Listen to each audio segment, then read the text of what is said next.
अगर किसी का 2 बार शेंगन वीज़ा रिफ्यूज़ हुआ है तो क्या उसके डॉक्यूमेंट देखकर हम बता सकते हैं कि उसको वीज़ा अप्लाई करना चाहिए या पहले कुछ कमियां हैं जिसको ठीक करना ज़रूरी है?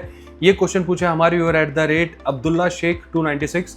आपने कहा है Schengen visa rejected 2 times, reliability issue, I provide my current documents also, experience letter also, you man can you revert me now showing again to apply or not? Okay, again not apply. Okay, मैं समझ गया अब्दुल्ला, ठीक है, आप यही कहना चाह रहे हैं। देखिए, यही तो सारी चीज़ है कि जब तक आपके डॉक्यूमेंट्स हम स्टडी नहीं करते ना, तब तक एग्जैक्टली बताना बड़ा मुश्किल है।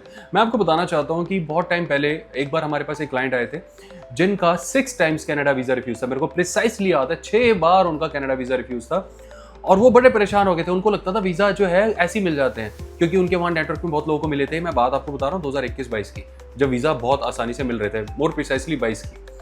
तो जब वो 6 बार रिजेक्ट होकर हमारे पास आए तो हमने उनकी प्रोफाइल देखी।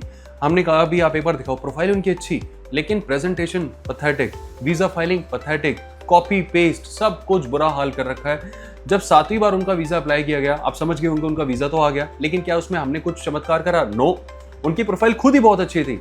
अगर मैं आपको ये बताऊं कि उनके पास शेंगन वीज़ा था, उसके और एक नहीं 2-3 बार थी, यूके वीज़ा था, उसके अलावा भी दुनिया भर की ट्रैवल हिस्ट्री थी, तो क्या मानेंगे कि ऐसी प्रोफाइल को 2022 में कनाडा वीज़ा रिजेक्ट कर सकता था? लेकिन उनके पास 6 रिजेक्शन थे, जो कि कुछ रिजेक्शन तो कोरोना से पहले थे और कुछ रिजेक्शन बाद में हुए थे।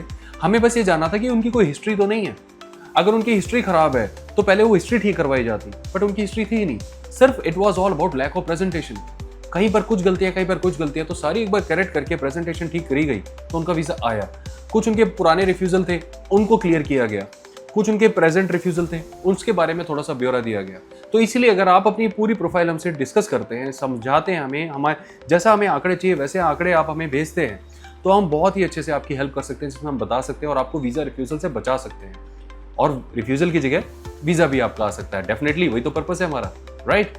सो आई बिलीव अब्दुल्ला आपको आपके क्वेश्चन के आंसर मिल गए होंगे। और भी बाकी सारे व्यूअर्स जिनके वीज़ा रिफ्यूज़ हुए, मैं बताना चाहता हूँ इट्स ओके, किसी का भी रिफ्यूज़ हो सकता है। वीज़ा ही तो रिफ्यूज़ हुआ है, दुनिया थोड़ी खत्म हो गई है, होते रहते वीज़ा रिफ्यूज़, क्या हो गया? दोबारा तैयारी करो, आराम से वीज़ा आएगा। I assure you, all the best.